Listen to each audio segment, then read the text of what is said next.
유능한 지도자는 목적지를 분명히 아는 사람들입니다. 자신들이 가야 될 그 목적지, 자기를 따르는 사람들을 어디로 어떻게 인도해야 할지를 분명히 아는 사람들입니다. 그러나 많은 사람들이, 많은 지도자들이 실제로 목적지를 분명히 하고 그 목적지를 향해서 어떻게 자기를 따르는 공동체 사람들에게 인도를 하는지 알지 못하고 그렇게 인도하는 사람들이 많이 있습니다. 그들은 목적지가 분명하지 못하기 때문에 중간 목표도 없습니다. 그리고 그 따르는 사람들에게 비전을 제시하지도 못합니다. 실제로 지도자의 가장 중요한 책임은 그 공동체의 비전을 제시하는 것입니다. 비전을 제시하고 한 공동체가 같은 비전을 위해서 도전하며 나가는 것입니다.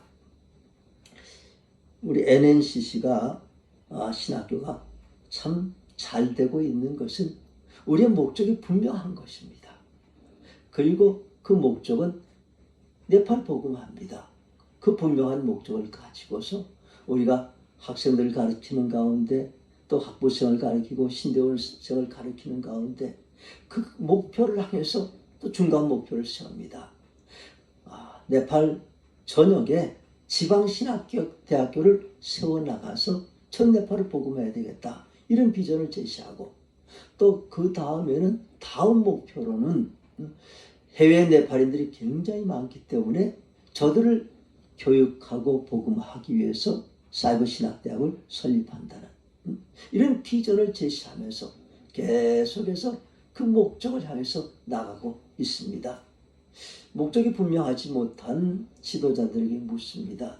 당신은 지금 당신의 따르는 사람들을 어떻게 인도하고 있느냐라고 물어보면 참 정직한 사람들이 이렇게 이야기합니다. 우리는 우리 공동체 원들과 함께 아주 좋은 시간을 보내고 있습니다.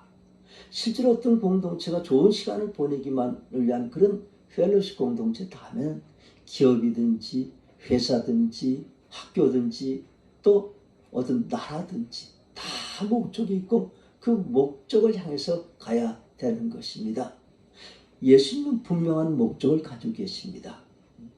예수님의 목적은 하나님의 창조의 세계가 사단을 통하여서 그 사단의 괴계로 인하여서 모든 사람들이 다 죄 가운데 빠져서 그 흑암의 세력 가운데서 사망의 고통 가운데 살아가는 그 사람들을 예수님께서 구원하셔서 거기서 해방시켜서 하나님 나라를 시작하는 그 운동을 하시기 위해서 예수님께서 오신 것입니다. 그리고 그 목적이 분명하기 때문에 그 목적을 이루기 위해서 자기를 따르는 사람들을 어떻게 그것을 인도해야 하는지를 분명히 아시는 분입니다.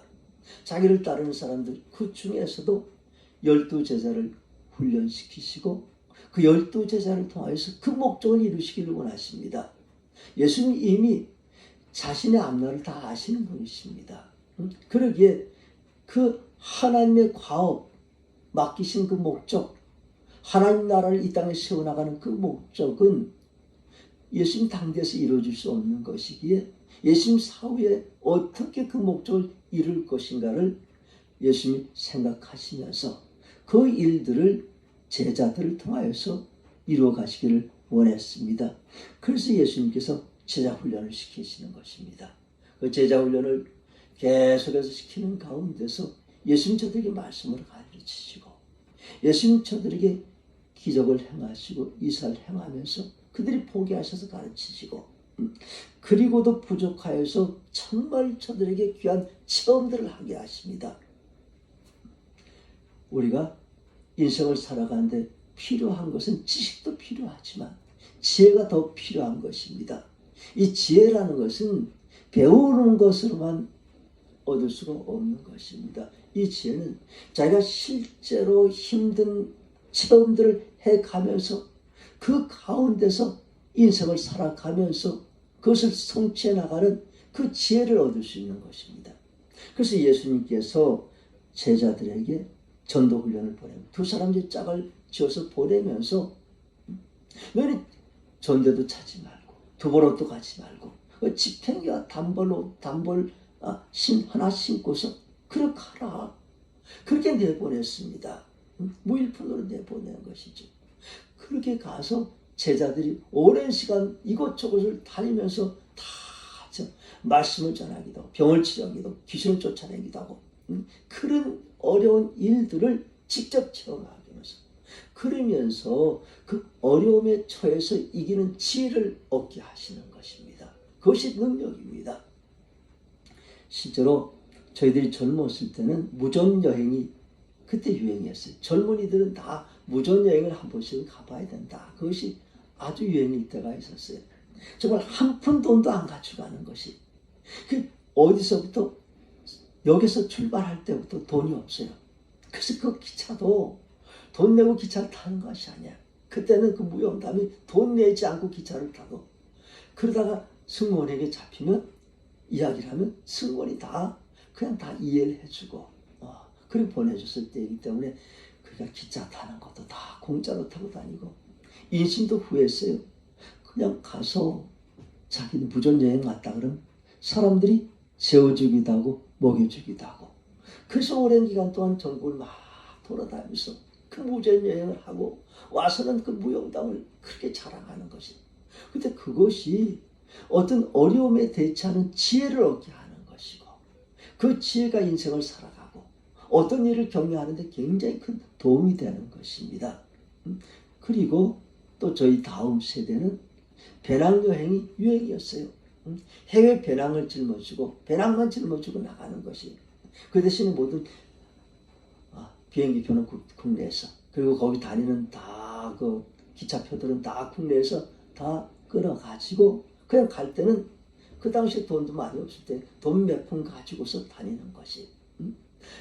그러면서 그 유럽 여행을 배낭여행을 다니면 그냥 그렇게 다녀. 그러면서 어떻게 하면 돈 안 들이고 먹을 수 있을까? 어떻게 하면 돈 안 들이고 살 수 있을까? 그 심지어는 그냥 잘 데가 없으니까 공원에 가서 자는데 그 경비원에게 들키면 안 되는 거예요. 어떻게 숨어서 자는 그런 지혜도 얻어가면서 거기에 대처해가면서 그렇게 젊은이들끼리 서로 정보를 교환해 나가면서 그 배낭여행들을 하고 그리고 와서 그 이야기들을 하고 그것이 실제로 그들이 인생을 살아가는데 굉장히 큰 도움이 되고 그것이 능력이 되는 것입니다. 예수님께서는 그런 훈련도 시키시고 그리고 작은 것을 가지고 수천 명을 먹이는 그런 체험도 직접 하게 하셔요. 이렇게 많은 체험을 통하여서 예수님께서 제자들에게 지혜를 더하시고 당신이 오신 목적을 제자들을 통해서 이루어 가시기를 원하시는 것입니다. 오늘 이 체험은 변화산 체험이라고 합니다. 예수님이 제자들이고 높은 산에 올라가신 체험이에요. 이 변화산이 있는 것이 아니라 그냥 우리는 그 높은 산 이름을 되었기에 변화산이라고 이렇게 부릅니다. 근데 이 체험은 아주 독특한 체험이에요. 이 땅에서는 이런 체험을 도무지 할 수 없는 체험이에요. 예수님께서 제자들을 가르치고 체험을 다 하게 하시는데 이 땅에서 체험할 수 없는 것을 제자들에게 이야기해도 제자들이 그걸 알아들을 수 없어요. 사람 자기가 본 것만큼밖에 알 수가 없어요. 그래서 본 것이 능력이에요. 많이 보는 것이 참 중요한 것입니다. 그런데 이것은 이 땅에서 볼 수가 없는 것이에요. 그러니까 이 땅에서 볼 수 없는 것을 예수님께서 보여주십니다. 예수님이시니까 할 수 있습니다. 전능하신 하나님이시기 때문에 예수님께서 이것을 보여줄 수가 있는 것입니다. 이 제자들은 그 하늘 영광을 잠시 체험하게, 잠시 엿보게 되는 것이에요. 그리고 이 체험이라는 것이 얼마나 중요한 것인가. 이 변화산의 체험은 제자들이 체험한 독특한 체험이고 이 체험이 일생 동안 제자들이 예수님 사후에 그 어려운 세상 가운데서 복음을 전하면서 당하는 그 고난 가운데서도 힘을 얻을 수 있는 것은 이 체험 때문인 것이. 베드로는 이 체험을 베드로후서 1장 16절 18절에서 이렇게 말씀을 해요. 그 당시에 이미 베드로후서를 쓸 때는 그 로마의 핍박에서 굉장한 어려움을 겪는 그 크리스천들에게 베드로가 이 글을 쓰는 것입니다. 우리 주 예수 그리스도의 능력과 강림하심을 너에게 알게 한 것이 교묘히 만든 이야기를 따른 것이 아니요 우리는 그의 크신 영을 친히 본 자라. 우리가 하늘 영광을 이야기하고 천국을 이야기하는 것, 이것을 그냥 말로 교묘하게 꾸민 그것이 아니야. 우리는 그의 크신 영을 친히 본 사람이야. 변화산에서 그걸 우리가 친히 봤어. 그리고 그곳에서 지극히 큰 영광 중에 이러한 소리가 그에게 나기를 이는 내 사랑 아들이요 내 기뻐하는 자라 하실 때에 그가 하나님 아버지께 존귀와 영광을 받으셨느니라. 이제 오늘 본문에 나오는 말씀입니다. 그런데 이 말씀을 하나님이 하시는 것을 내가 직접 들었어. 하나님이 이는 내 사랑하는 아들이요 내 기뻐하는 자라 하는 그 말씀을 내가 친히 들었어. 이 소리는 그와 함께 거룩한 산에 있을 때 하늘로부터 난 것을 내가 들은 것이라. 베드로가 직접 두고 직접 그 영광을 보고 하나님의 음성을 듣고 한 이것이 베드로의 마음 가운데 생생하게 있는 거예요. 가슴 속에 생생하게 박혀 있는 것이. 그러니 그 핍박 가운데서 그것을 이길 수 있는 것은 그 영광을 보고 들은 것 때문에 그 힘으로 이길 수 있는 것이. 그래서 예수님께서 제자들에게 이 체험을 하도록 허락하신 것입니다. 그것은 당신의 목적을 이루기 위해서 하나님 나라를 이 땅에 세우기 위해서 특별한 체험을 제자들에게 하게 하셨습니다. 이 체험은 이렇게 시작이 됩니다. 아주 높은 산에 올라갔더니 그들 앞에서 예수님이 변형이 되었어요.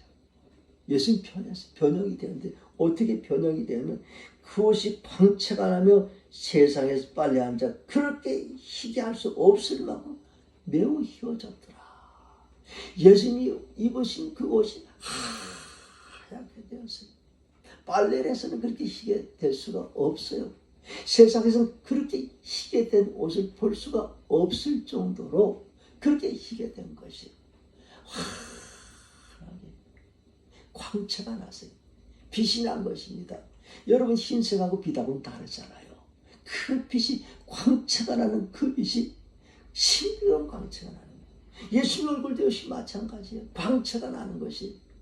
지금까지 예수님은 어떤 분이죠? 그냥 인성을 입고 이 땅에 오셔서 자신들은 늘 함께 먹고 함께 자고 함께 사역하신 그분이에요. 자기들과 외적인 모습으로 올 땐 별 차이도 없어요. 그런데 이 변화산성에서 예수님 변화가 되니까 이분은 사람이 아니야. 사람이 아니고 도무지 이 세상에서 볼 수 없는 그런 광채를 입으신 그런 모습으로 변화가 된 것이에요. 그래서 하늘 영광, 예수님 말씀한 그 하늘 영광스러운 그 모습으로 예수님 변화가 되었어요. 예수님 신성을 다시 회복하신 그 순간이십니다. 그때에 엘리야가 모세와 함께 그들에게 나타나서 예수님과 더불어 말씀하시는 거예요. 예수님이 그렇게 광채를 냈는데 모세와 엘리야가 나타났어요. 모세와 엘리야가 누굽니까? 그들을 본 이 제자들 얼마나 기쁘겠습니까? 모세는 구약의 율법을 대표하는 사람이에요. 하나님이 모세에게 율법을 주세요. 모세는 하나님으로부터 율법을 받은 사람들이고 그 율법을 이스라엘 백성들에게 전한 사람이 모세야. 율법의 대표. 엘리야는 또 어떤 분이야? 모든 선지자의 대표예요. 그 선지자를 대표하는 엘리야가 또 오셨어요. 그리고 그들이 예수님과 함께 말씀을 하는 그 모습이 얼마나 감격스러운 모습입니까? 수천 년 전에 죽었던 그 사람들이 다시 나타나서 예수님 앞에 나타나신 것이 참 그 광경을 보면서 그들이 생각합니다. 예수님께서 이 다시 오신 하나님 나라의 영광을 이야기하면서 죽은 자가 다 부활하여서 다 하나님 나라에서 새하늘 새 땅에서 하는 날을 세우면서 살아가리라 하는 그 말씀이 이해가 되지 않았는데 수천 년에 죽은 사람들이 다 다시 살아나서 예수님 앞에 나온 것이에요. 그러니 그들이 이제 하늘의 영광을 예수 그리스도 재림하실 그때야 하늘나라의 영광을 이 땅에 임할 하나님의 영광을 그들이 직접 체험하게 된 것입니다. 그런 환경 속에서 그 성질이 급한 베드로가 가만히 있을 리가 없습니다. 베드로가 한 말씀 합니다. 라비여 주여 우리가 여기가 좋사오니 참 우리 여기 참 좋습니다. 주님 여기 저희가 오래오래 영원히 있으면 좋겠습니다. 그래서 제가 초막셋을 지어서 하나님 주를 위해서 하나님 모세를 위해서 하나님 엘리야를 위해서 초막셋을 짓겠사오니 우리 여기서 우리 살도록 해주세요. 이 말씀을 주님에게 말씀을 합니다. 그때까지도 이 베드로의 마음 가운데서는 우리 지난주에 말씀했던 십자가의 신학이 아니에요. 영광의 신학이에요. 그냥 고난을 당하지 않고 영광을 얻은 것만 생각하요. 거기서 그냥 주님과 함께 영원히 살면 그 세상에 내려서 고통을 당할 필요도 없이 얼마나 그냥 영광으로 집행하는 것이. 그런데 세상에 갈보리산을 통과하지 않은 변화산은 없습니다. 모든 변화산의 영광은 갈보리의 십자가를 통과하여서만 변화산의 영광을 맛볼 수 있습니다. 모세가 그렇게 이야기를 하고 났을 때에 구름이 와서 구름 속에서 하나님의 음성이 들립니다. 이는 내 사랑하는 아들이 너희는 그의 말을 들으라. 이 말씀을 제자들이 듣습니다. 이는 내 사랑하는 아들이라. 이는 내 사랑하는 아들이라. 이 말씀을 그들이 직접 듣는 것입니다. 이 말씀을 들은 이것이 영원히 그들의 뇌리에서 사라지지 않고 그들의 생애 가운데서 복음을 전가하고 핍박을 받는 가운데서도 이 말씀이 힘이 되어서 모든 복음의 사역을 온전히 감당해 나갈 수가 있습니다. 우리 그 믿지 않는 세계에서 예수의 복음을 전할 때 십자가의 도가 믿지 않는 사람들은 어리석은 것이니 믿지 않는 사람 다 십자가에 달린 예수가 무슨 우리를 구원하느냐 하고 그렇게 이야기하지만 예수님이 십자가를 지신 것은 예수님이 힘이 없어서 예수님이 약해서 그 십자가를 진 것이 아니에요. 세상이 미워하기 때문에 십자가를 진 것이 그것이 하나님의 뜻에 따라서 십자가를 지신 것이다. 왜?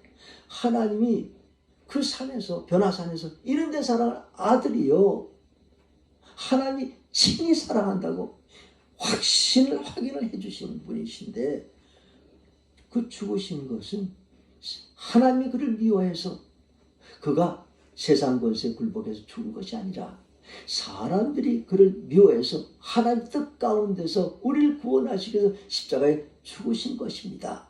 그 십자가의 도가 우리를 사망 가운데서 구원하시고 우리 죄를 사하시고 하나님의 자녀가 되게 하십니다 하는 이 복음을 강력하게 전할 수 있는 것은 이들이 그 산에서 하나님의 음성을 직접 들었기 때문입니다.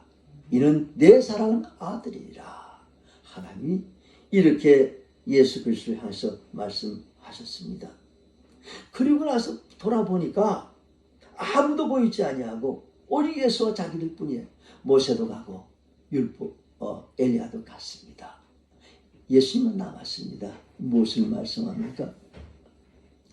예수님이 다시 오실 때는 율법도 다 필요가 없고 선자도 다 필요가 없습니다. 주님이 오시면 주님이 왕이 되어서 주님이 중심이 되어서 우리는 주님과 함께 영광을 누리며 영원한 복을 누릴 것입니다. 할렐루야. 영원히 우리와 함께 하시는 율법도 아니고 선자도 아니고 오직 예수 그리스도 그분만이 우리와 함께 하시고 우리의 주가 되시고 새하늘 새 땅의 왕이 되십니다. 이런 광경을, 이런 체험을 제자들이 하게 하시는 것입니다. 이것은 이 땅에서는 이 물리적인 공간 안에서 일어나는 것이 아니라 우리가 사는 시간과 공간을 초월한 세계에서 이런 일들이 일어나기. 그런데 그들은 압니다. 언젠가는 우리 인간의 이 물리적인 한계, 시간과 공간을 뚫고서 하나님의 나라가 이 땅에 임하십니다. 라는 그 믿음을 제자들이 갖게 되는 것입니다. 예수 그리스도 재림에서 다시 세우신 하나님의 나라를, 새하늘 새 땅을 그들이 믿게 되는 것입니다. 이 체험이 이렇게 중요한 것이 우리도 오신 마찬가지 이것을 믿습니다. 우리 예수님 재림하십니다. 그때는 이 땅에 새하늘 새 땅이 세워지는 것입니다. 그래서 그들이 산에서 내려올 때 예수님께서 이렇게 경고하세요. 인자가 죽은 자 가운데 살아날 때까지는 본 것을 아무에게도 이루지 말라. 부활하실 때까지는 이 말을 하지 말라.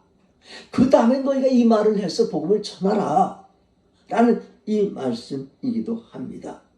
이 말씀을 이렇게 하니까 제자들이 이 말씀을 생각하면 서로 이야기를 합니다. 죽은 자 가운데 살아나신 무엇일까?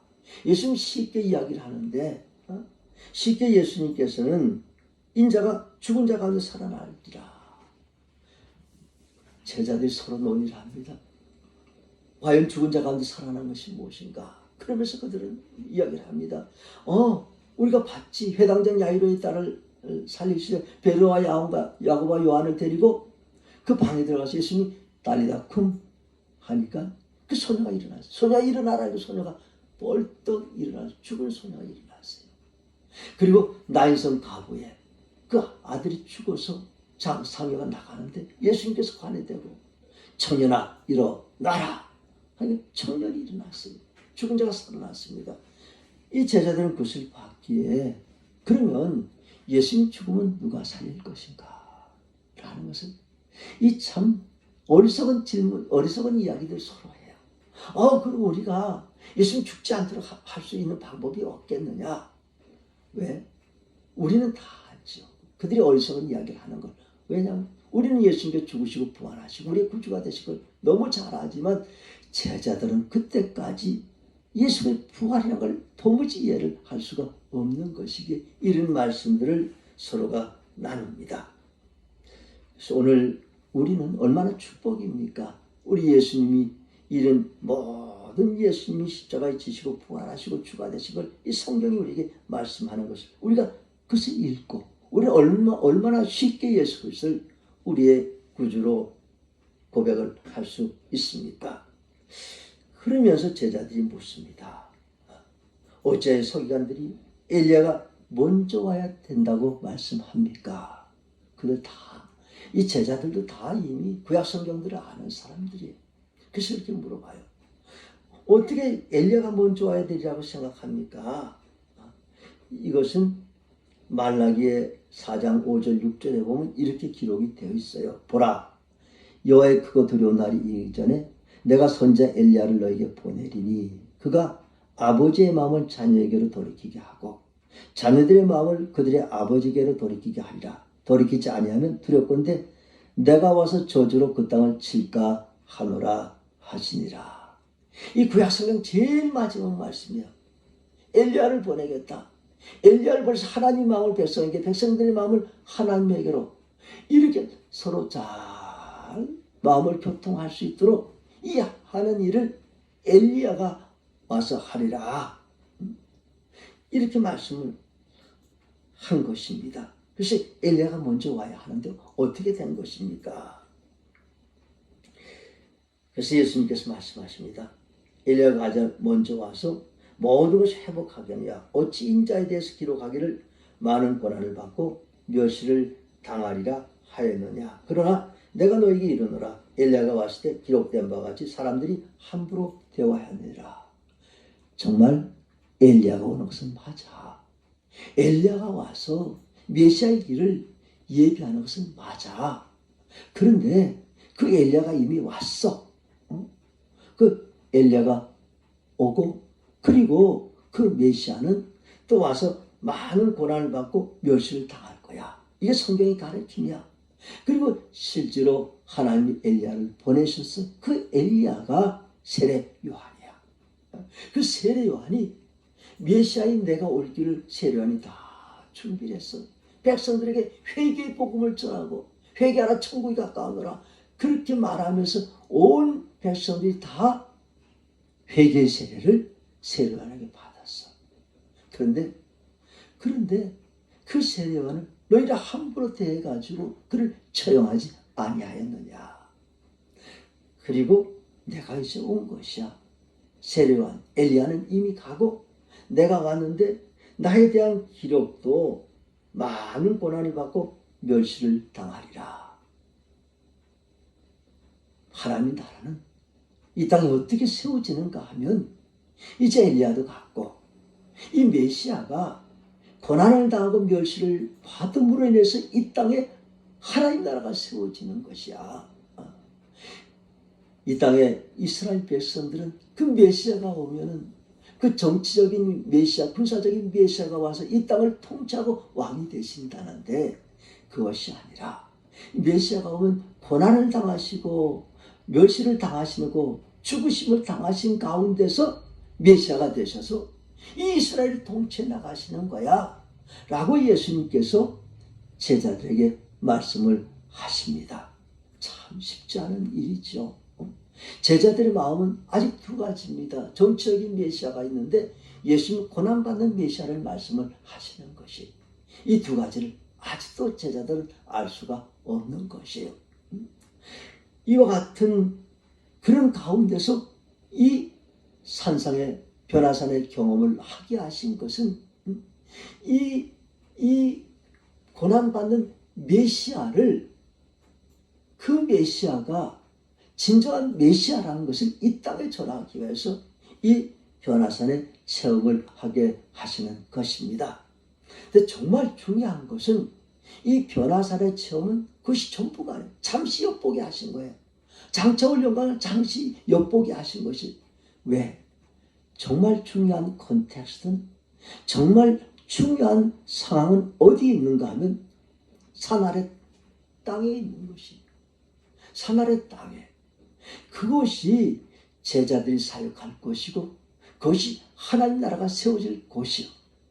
그곳에서 그 복음을 전하는 가운데 어려움을 당하고 고난을 당하고 십자가를 지는 그런 상황 가운데서 그곳에 하나님 나라를 세워가기 위해서 이 변화산의 체험을 잠시 맛보게 하신 것이 이것을 이기라는 것이 그러니 참 중요한 것은 변화산 체험 그 자체가 중요한 것이 아니라 이 땅의 삶을 어떻게 힘있게 능력있게 주와 그리스도를 복음을 전하면서 이 땅을 하나님 뜻을 이루어가면서 살아가야 하는 것 이것이 참으로 중요한 것입니다. 제자들은 이 체험이 있었기 때문에 능력있게 힘들고 어려운 고난과 핍박 가운데서 그 삶을 살아갔습니다. 오늘 우리는 어떻습니까? 여러분은 체험을 했습니까? 혹여 여러분 가운데서 이런 체험을 하신 분들도 있을 수 있습니다. 깊은 기도를 통해서 깊은 말씀을 통해서 그렇지만 대부분의 사람들이 이런 체험을 못했지만 오늘 성경을 우리에게 기록하는 것은 이 변화산의 체험을 오늘 우리들에게 말씀하시면서 제자들이 체험한 이 체험을 오늘도 여러분이 체험하기를 원하십니다. 우리는 직접 체험한 것뿐만 아니라 오늘 이 성경의 말씀을 믿는 가운데서 우리가 이런 체험을 우리에게 내면화할 수 있습니다. 할렐루야. 천국이 있습니다. 천국 영광이 있습니다. 하나님 나라가 이 땅에 옵니다 하는 것을 우리가 믿고 그것을 확연히 믿고 그 믿음으로 인해서 우리는 이 땅에서 힘들고 어려운 세상을 주님의 말씀대로 살아가면서 하나님의 뜻을 이루어 나갑니다. 이것이 진정한 제자입니다. 이것이 진정한 예수 그리스도를 따르는 사람들의 삶의 모습입니다. 오늘 주님께서는 저와 여러분 주님의 제자로 주님을 따르는 사람들로 주님의 뜻을 이 땅에 이루어나가는 사람들로 저를 부르시고 훈련시키셨습니다. 오늘 이런 하늘 영광에 확신을 가지시고 이 땅을 예수 그리스도와 주를 위해서 힘있게 살면서 이 땅에 하나님의 뜻을 이루어가며 이 땅의 모든 삶 가운데 승리하는 저와 여러분이 되시기를 주님의 이름으로 축복합니다. 기도하겠습니다. 하나님, 우리를 향하신 주님의 뜻을 압니다. 우리를 주님께서 부르시고 여러 가지 체험을 하게 하시고 하나님의 뜻을 알게 하시고 가르치시고 보게 하시고 또 믿음으로 하나님 나라의 영광까지도 보고 믿게 하여 주심을 감사를 드립니다. 오늘 제자들이 변화산에서 보고 들은 것을 통하여서 그것이 힘이 되어서 힘들고 어렵고 핍박과 고난 가운데서도 예수의 그 복음을 힘있게 전하며 대련히 그 땅을 하나님 나라로 변화시킨 것을 저희들이 잘 압니다. 오늘도 이 변화선의 처음이 우리의 처음이 되게 하시고 하늘나라의 영광이 우리의 마음속에 확연히 임하게 하시고 그 믿음을 가지고 세상을 살아가게 하시옵소서. 예수 그리스도를 믿는 가운데서 당하는 그 어려움을 믿음으로 이기게 하시고 능력 있게 삶을 살아가는 가운데 이 땅에서 모두가 승리하고 하나님의 뜻을 이루고 하나님 나라를 세워가는 주의 귀한 백성들이 될 수 있도록 축복하여 주시옵소서. 예수님의 이름으로 기도하옵나이다. 아멘.